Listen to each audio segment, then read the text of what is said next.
Hello guys, welcome back to the channel. Welcome back to the channel My Classes. I am दीक्षांत और इस video में हम लोग बात करेंगे national commission for scheduled caste and chapter अपना है 48। रेफरेंस है अपनी लक्ष्मीकांत और लक्ष्मीकांत सर की बुक से हम लोग कर रहे हैं national commission for the ST which is a constitutional body guys. तो नेशनल कमीशन फॉर एसटी जो है इससे पहले अपन एससी कर चुके हैं। देखो तो ST is a what constitutional body. It is directly established by the article 338A of the constitution. Article 338 जो हम पढ़ चुके हैं which establishes national commission for the scheduled caste and article 338A establishes national commission for ST. अब separate commission of ST इस चीज़ के ऊपर अपन देख रहे हैं। देखो एक टाइम था कि जब नेशनल कमीशन फॉर एससी और एसटी एक सिंगल बॉडी हुआ करती, लेकिन उसके बाद होता क्या है कि 65th कॉन्स्टिट्यूशनल अमेंडमेंट एक्ट आता है। क्या आता है? 65th constitutional amendment act.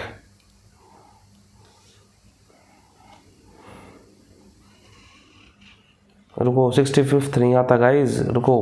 National commission for SC and ST came into being consequent upon passing 65th constitutional amendment act 1990। तो 65th वाला जब आया तब 1990 में तब जाके अपना बनता है ये national commission for SC and ST. ठीक है, और आर्टिकल 338 के अंदर ये बन गया। और अब ये कमीशन करेगा क्या? It will monitor, it will safeguard the SC and ST के इंटरेस्ट्स को which are provided by the constitution या फिर किसी भी लॉ के द्वारा प्रोवाइड किए गए उन सभी सेफ गार्ड्स को मॉनिटर करेगा। लेकिन हुआ क्या कि geographically and culturally ST are different from एससीज and the problems are also different from the एससीज। इसलिए इन 1999 मिनिस्ट्री ऑफ ट्राइबल अफेयर्स बनाया गया जो कि फोकस करेगा to the welfare and development of ST.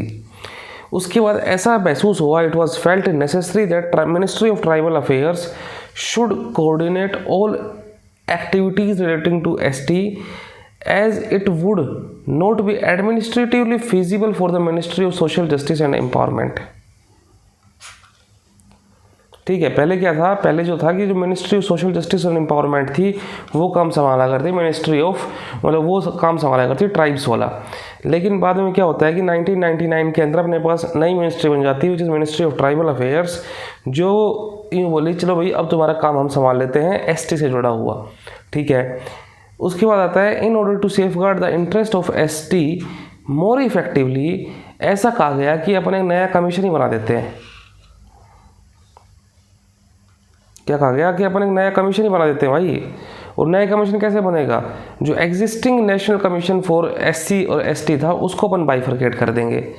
And this was done by the 89th constitutional amendment act 2003। समझ में आया? 65th constitutional amendment act उसके द्वारा तो बनाया गया, 65th कॉन्स्टिट्यूशनल अमेंडमेंट एक्ट के द्वारा बनाया गया national commission for SC and ST. लेकिन फिर अपने पास 89th कॉन्स्टिट्यूशनल अमेंडमेंट एक्ट आता है, उससे इसको बाइफरकेट कर दिया गया। This act further amended article 338 और आर्टिकल 338 के अंदर उसने आर्टिकल 338A भी ऐड कर दिया। ठीक है, चलते हैं थोड़ा सा आगे।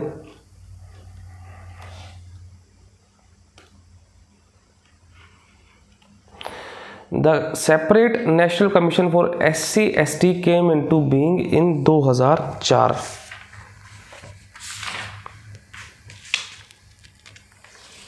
दो ये चीज़ याद रखनी है अपने को।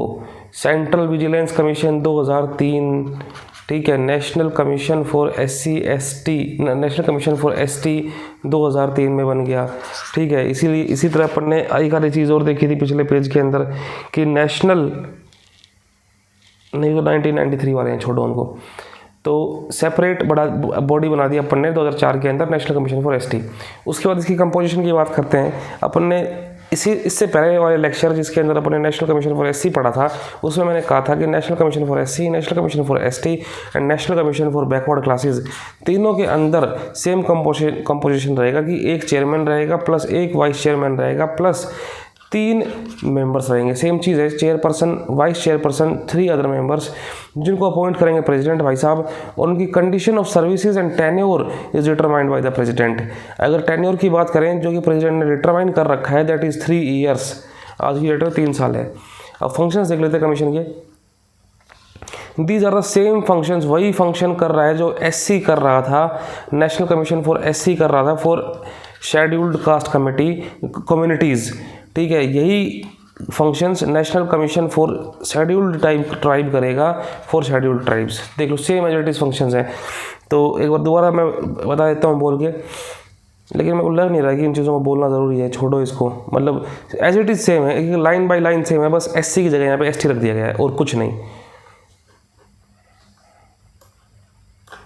अदर फंक्शंस देखो ये देखने ज़रूरी हैं। 2005 के अंदर president specified following other functions of the commission in relating to the protection, welfare and development and advancement of ST. क्या क्या फंक्शंस हैं? ट्राइब वाले लोगों को, एसटीज़ को ओनरशिप राइट दिए जाएंगे माइनर फॉरेस्ट प्रोड्यूस का।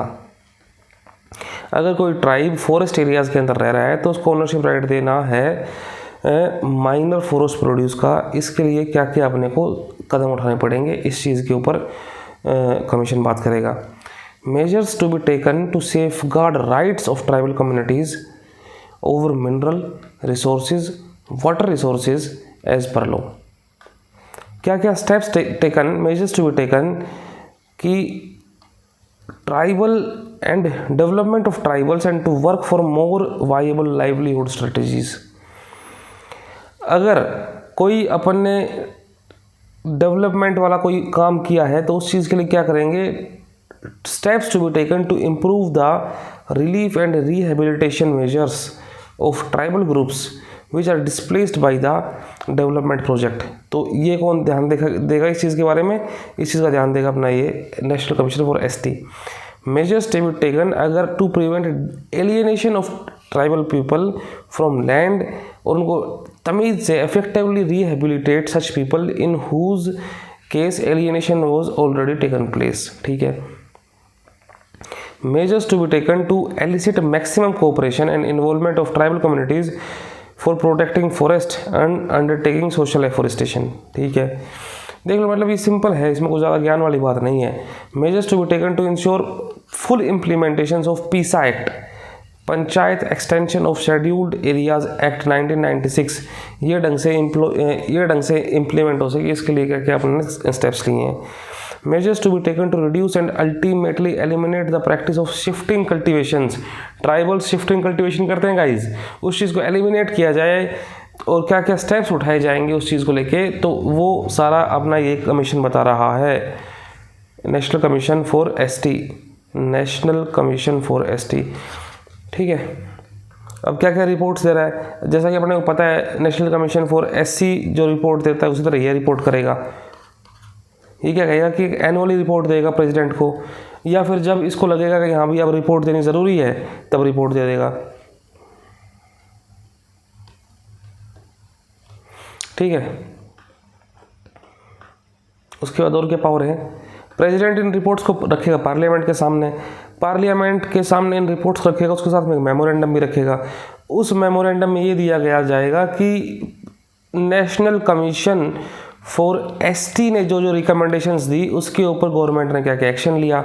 अगर इन रिकमेंडेशंस के ऊपर गवर्नमेंट ने एक्शन नहीं लिया है तो बताया जाएगा कि गवर्नमेंट ने इनके ऊपर एक्शन क्यों नहीं लिया, क्या रीजंस रहे थे।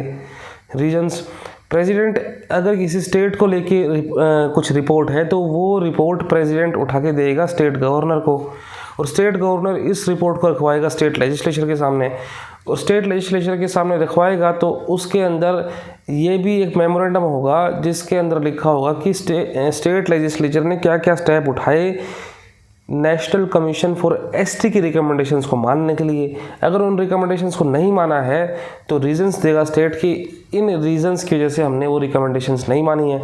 अब कमीशन की पावर की बात करते हैं कि देखो कमीशन को खुद की जो प्रोसीजर है उसको रेगुलेट करने की पावर उसके पास है, ठीक है। अगर कोई कंप्लेन है उसको इन्वेस्टिगेट और उसको इंक्वायर करने की पावर कमीशन के पास है और उन पावर्स के तहत commission acts as a civil court just like the national commission of scheduled caste. और सिविल कोर्ट के under these are the following powers of the commission, कि क्या करेगा, किसी भी पर्सन को बुलवा सकता है, कोई भी डॉक्यूमेंट जो है उसको मंगवा सकता है, एफिडेविट के ऊपर एविडेंस मंगवा सकता है, पब्लिक रिकॉर्ड डिमांड कर सकता है फ्रॉम एनी कोर्ट और ऑफिस, सम्मन्स इशू कर सकता है for examination of witness and documents on other matters जिनके ऊपर प्रेसिडेंट को लगे कि हाँ भाई यहाँ पे इसको काम करना चाहिए। Central government and the state governments are required, this is also important, central government and state governments are required to consult the commission on all major policy matters which are affecting the ST. तो guys ये था अपना national commission for ST. I am दीक्षांत